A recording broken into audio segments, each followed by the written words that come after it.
Benedict, ano-ano ang mga naging mensahe ni Pangulong Marcos Jr. sa ating mga kababayang kasabay ng paggunita ng Rizal Day? Magandang umaga, Ella. Bagamat may samanga ng panahon ay tuloy yung pag-aalay ng bulaklak ni Pangulong Ferdinand Marcos Jr.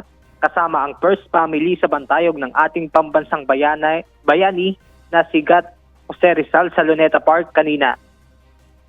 Pagdating ng Pangulo ay dumako agad sa isang flag raising ceremony kasama ang ilang matataas na opisyal ng pamahalaan. Matapos nito ay isinagawa na ang wreath laying ceremony kasama ng Pangulong Marcos Jr., the National Historical Commission of the Philippines Chairman Regalado Jose Trota Jr. at AFP Chief of Staff Romeo Browner Jr. Naggawad din ng military honor sa bantayog ni Rizal sa pamamagitan ng 21 gun salute. Kasama rin na dumalo sa selebrasyon ang pamilya ng ating pambansang bayani.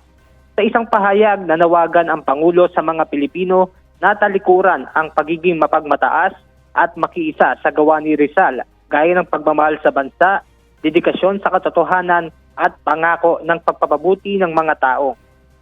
Sinabi pa ng Pangulo na sa pamamagitan ng gawa ni Dr. Jose Rizal na ang pagbabago ay nagsisimula sa atin, lalo na sa paninindigan sa mga isyu na nararanasan sa ngayon.